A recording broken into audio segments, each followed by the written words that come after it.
Hello बच्चों, JPIC digital study में आपका स्वागत है। बच्चों, आज के इस वीडियो में हम आपके डाउट्स के बारे में डिस्कस करने वाले हैं। बच्चों, आपको पता है कि हम लोग इस समय अपना फर्स्ट चैप्टर अर्थात संबंध और फलन पढ़ रहे हैं, जिसमें मैंने आपको प्रश्नावली 1.2 के परिचय तक बढ़ा दिया है। और प्रीवियस वीडियो में मैंने आपको बताया था किस तरीके से किसी भी दिए गए फलन को एकाएकी सिद्ध करते हैं। लेकिन बीच में एक थोड़ी सी प्रॉब्लम भी आ गई कि मैंने आपसे कहा था कि एक्सरसाइज 1.1 को आप लोग सॉल्व करिएगा। आप लोगों ने सॉल्व किया, उसमें से कई सारे क्वेश्चन मैं भी सॉल्व कराया था आप लोगों को। लेकिन मैंने आपको बोला था अगर किसी क्वेश्चन में आपको प्रॉब्लम आती है देन आप मुझसे पूछ सकते हैं, मुझे बता सकते हैं, उसका मैं वीडियो आपको प्रोवाइड करा दूंगा। तो मेजॉरिटी ऑफ स्टूडेंट्स ने उसमें से संबंध और फलन की एक्सरसाइज 1.1 के क्वेश्चन नंबर 11 को लेकर के डाउट बताया है। उन्हें बोला कि सर क्वेश्चन नंबर 11 समझ में नहीं आ रहा। कई सारे बच्चों ने हमारे पास मैसेज किया। तो बच्चों, आज के इस वीडियो में मैं आपको प्रश्नावली 1 के प्रश्न 11 के बारे में दिखाऊंगा, कैसे इसको आप लोगों को सॉल्व करना, उसके बारे में हम लोग डिटेल में डिस्कस करेंगे। तो आइए हम लोग समझते हैं बच्चों कि हमारा क्वेश्चन नंबर 11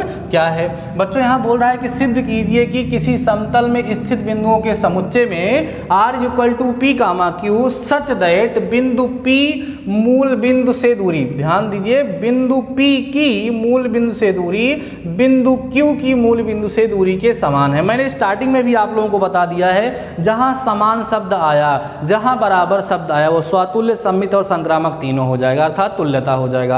वहीं यहाँ सिद्ध करने के लिए बोल रहा है द्वारा प्रदत्त संबंध R तुल्यता संबंध है। पहले तो आप इसको तुल्यता सिद्ध करिए, फिर बाद में आगे जो कह रहा है उसके बारे में हम लोग डिस्कस करेंगे। तो तुल्यता तो है बच्चों, क्योंकि कोई भी बिंदु होगा उसकी मूल बिंदु से दूरी उसी की मूल बिंदु से दूरी की क्या होगा, बराबर होगा। मतलब यहाँ पर P, टाइप का R से बिलोंग करेगा। अच्छा, अगर P बिलोंग करता है Q से, माने P की दूरी Q के बराबर है, तो Q भी बिलोंग करेगा P से, क्योंकि Q की दूरी P के बराबर होगी। तो देखो क्या हो जाएगा, सम्मित हो जाएगा। संक्रामक की बात करेंगे, P बिलोंग करेगा, मतलब P का रिलेशन होगा Q से, माने P और Q की दूरी समान है। Q बिलोंग मतलब उसके बाद Q का R से ले लेंगे, फिर P का R से आराम से रिलेशन मिल जाएगा।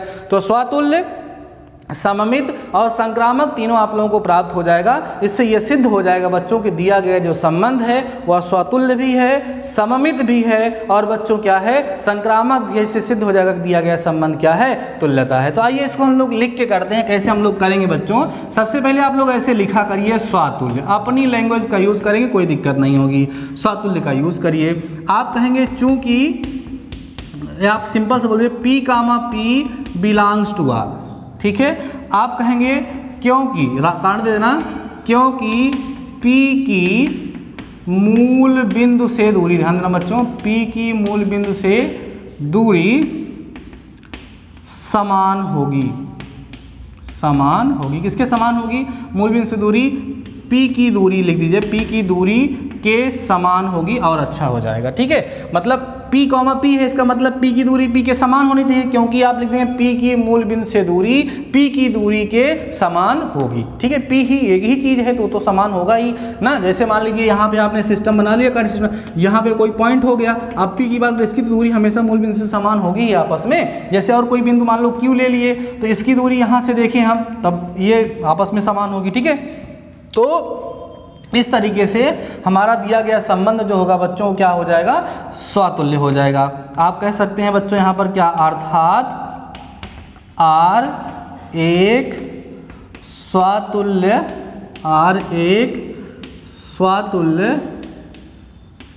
संबंध है, ठीक है।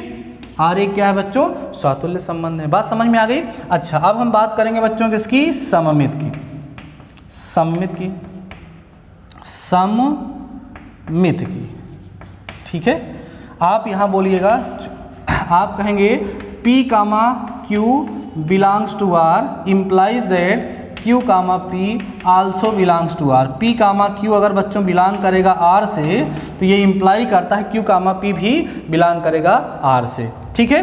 क्योंकि आप बताइएगा, क्योंकि P की मूल बिंदु से दूरी Q की मूल बिंदु से दूरी के समान है, अर्थात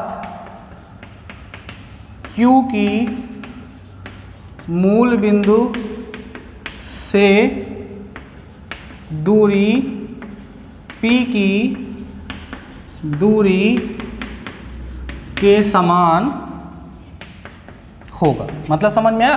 देखो P कामा Q अगर बिलोंग करता है, इसका मतलब P की मूल बिंदु से दूरी Q की मूल बिंदु से दूरी के बराबर है। तो अगर हम Q कामा P को R से बिलोंग करें, इसका मतलब ये होना चाहिए Q की मूल बिंदु से दूरी P की मूल बिंदु से दूरी के बराबर होगी। तो सही बात है भाई, जब P और Q मूल बिंदु से समान दूरी पर हैं, चाहे आप ये कहिए कि P की मूल बिंदु से दूरी Q के बराबर है, या आप ये कहिए Q की मूल बिंदु से दूरी P के बराबर है, दोनों का मतलब एक ही निकलने वाला है। इसलिए बच्चों यह कौन सा संबंध हो गया? सममित संबंध हो गया। ठीक है, अब हम बात करेंगे संक्रामक संबंध की। आइए बच्चों, अब हम लोग बात कर लेते हैं संक्रामक संबंध को हम लोग कैसे यहाँ पर वेरीफाई करेंगे। ठीक बच्चों, बात समझ में आ रही है? समझिए ध्यान से। आप कहेंगे चूंकि P comma Q belongs to R implies that, क्या लिख देंगे? P की दूरी Q की दूरी के समान है अर्थात बराबर है, तथा Q कामा R कोई नंबर ले लो, बिलोंग करा दो R से, इसका मतलब क्या होगा? Q की दूरी R की दूरी से बराबर। अब ध्यान समझो बच्चों, P की मूल बिंदु से दूरी Q की मूल बिंदु की दूरी से बराबर है। बाद में आपने कहा Q की मूल बिंदु से दूरी R की मूल बिंदु की दूरी से बराबर है। इसका मतलब यह है कि P की मूल बिंदु से दूरी और R की मूल बिंदु की दूरी आपस में क्या है? बराबर है। तो आप कह सकते हैं अर्थात P की मूल बिंदु से दूरी R की मूल बिंदु से दूरी के समान है, इसलिए P comma R also belongs to R। 3 संख्या हमने ले लिया है। यहाँ R का मतलब पॉइंट है, R का मतलब रिलेशन है। तो हमने क्या देखा बच्चों कि P कामा Q बिलोंग करता है R से, फिर Q कामा R बिलोंग कर सकता है R से, उसके बाद P कामा R भी बिलोंग कर रहा है किससे बच्चों? R से। इसका मतलब ये है कि यह दिया गया संबंध कौन सा संबंध हो जाएगा? संक्रामक संबंध हो जाएगा। कैसे संबंध है? अतः R एक संक्रामक संबंध है। ठीक है, क्या क्या सिद्ध कर दिया आप लोगों ने? जो दिया गया हमारा संबंध है वह स्वातुल्य है, सममित है और संक्रामक है। तो आप नीचे लिख देंगे चूंकि दिया गया संबंध स्वातुल्य है, सममित है, संक्रामक है, अर्थात दिया गया संबंध एक तुल्यता संबंध है। बहुत ही सिंपल सा क्वेश्चन था। अच्छा, जो यहाँ पर हम लैंग्वेज लिखते हैं वो लैंग्वेज चेंज हो जानी चाहिए, हो सकती है, कोई दिक्कत नहीं है। देखो, जब अभी 2 दिन बाद हमसे क्वेश्चन लगवाएंगे आप लोग ना, शायद हम कोई और लैंग्वेज यूज़ कर देंगे, कोई लैंग्वेज मतलब फॉरेन नहीं यूज़ करेंगे, हिंदी में ही लिखेंगे। मतलब सिस्टम थोड़ा सा बदल सकता है, क्योंकि हमें अपनी बातों को एक्सप्रेस करना है। मैंने आपको बताया कि जो आप फील कर रहे हैं ना उसी को एक्सप्रेस कर दीजिए, बस आपका क्वेश्चन सॉल्व हो जाएगा। इसमें बहुत बड़ी बात नहीं है। ठीक है, तो बच्चों अभी आप वीडियो को पास करके इतने कॉन्सेप्ट को नोट करो, फिर आगे की बात को हम लोग डिस्कस करते हैं। So please pass the video and note down. तो आप लोग नोट कर लीजिए बच्चों। इसके बाद अब हम देखिए बात करते हैं आगे क्या बोल रहे हैं। देखिए इसके बाद ये बोल रहे हैं, यहाँ तक तो काम हो गया कि सिद्ध कीजिए कि ये स्वतुल्य है। तो स्वतुल्य तो हमने सिद्ध कर दिया, सम्मित संक्रामक अर्थात तुल्यता हमने बच्चों क्या किया? सिद्ध कर दिया। करे पुनः सिद्ध कीजिए कि बिंदु P does not is equal to 0, मतलब बिंदु P जो है वो 0,0 अर्थात मूल बिंदु नहीं होना चाहिए, से संबंधित सभी बिंदुओं का समुच्चय P से होकर जाने वाले एक ऐसे वृत्त को निरूपित करता है जिसका केंद्र मूल बिंदु पर है। अब बात समझो बच्चों, हमने यहाँ पर एक कार्टेशियन सिस्टम बना लिया। ठीक है, बात समझिए। यहाँ पर हमारा कोई पॉइंट है, सही है। अब देखो यहाँ पर ये हमारा मूल बिंदु है, इसकी मूल बिंदु से कुछ दूरी है। ठीक है, अब संबंध ये कहता है कि P के सापेक्ष कोई बिंदु लोगे, मान लो आप Q लोगे, तो संबंध ये है कि इस Q की दूरी P के दूरी के बराबर होगी। मान लेते हैं इस बिंदु P की दूरी मूल बिंदु से कितनी थी? सपोज कर लीजिए कि R थी। कितनी थी? R थी।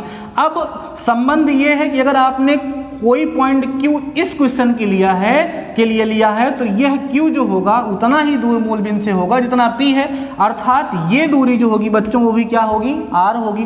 कोई और पॉइंट मान लो यहाँ पर आपने ले लिया, चलो T ले लिया, तो इसकी भी दूरी बच्चों कितनी होगी, मूल बिंदु से R होगी। अब ऐसे कोई और पॉइंट यहाँ सपोज आप S ले लिए, इसकी भी दूरी कितनी होगी, R, क्योंकि ये सभी के सभी पॉइंट के बीच में संबंध ये है कि जितनी मूल बिंदु से दूरी P की है उतनी ही सबकी दूरी है। अब बच्चों जब इन सभी बिंदुओं को आप मिलाओगे तो आपको क्या प्राप्त होगा, एक वृत्त ही तो प्राप्त होगा।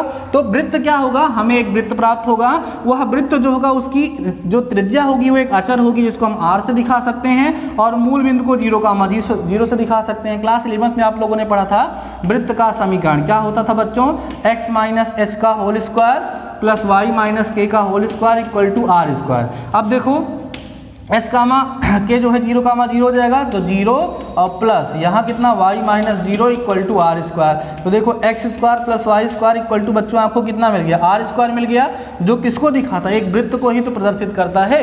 तो इससे यह बात सिद्ध हो गई कि हमारा ये जो रिलेशन था, जो एक संबंध था, वह संबंध एक वृत्त को प्रदर्शित करता है जिसका केंद्र मूल बिंदु है और बिंदुओं का समूह तो जो है मूल बिंदु से अचर होगा ही, तभी तो त्रिज्या समान होगी, तभी जाकर के वो वृत्त बनेगा। तो इस तरीके से आप लोग एक्सप्लेन कर देंगे। अर्थात सिद्ध हुआ कि क्या सिद्ध हुआ बच्चों कि समुच्चय P से होकर जाने वाले एक ऐसे वृत्त का निरूपित करता है। अर्थात आप कह सकते हैं कि बिंदुओं P के समुच्चय जो होते हैं वो एक वृत्त को प्रदर्शित कर रहे हैं यहाँ पर, जिनका केंद्र क्या है, मूल बिंदु है। ठीक है, सिंपल सा क्वेश्चन था, अब आप लोगों को समझ में आ गया होगा। बच्चों बहुत ही अच्छा लगा, आप लोग दिए गए होमवर्क को कंप्लीट कर रहे हैं। अब हमारे पास रेगुलर कॉपीज आ रही हैं और बच्चे हमसे कहते भी हैं कि सर आपने अभी तक हमारी कॉपी नहीं देखी। अच्छा लगता है डियर स्टूडेंट्स, बहुत अच्छी बात है कि आप लोग पढ़ रहे हैं, बड़ी खुशी मिलती है, क्योंकि देखो हम मेहनत तो आपके लिए कर ही रहे हैं, लेकिन जब हम आपको वीडियो प्रोवाइड कराते हैं और आपका रिस्पांस मिलता है तो आप विश्वास मानिएगा कि बहुत ही अच्छा लगता है। सो आप लोग ऐसे ही प्रिपेयर होते रहिए, अपनी प्रिपरेशन को करते रहिए और आपको कोई समस्या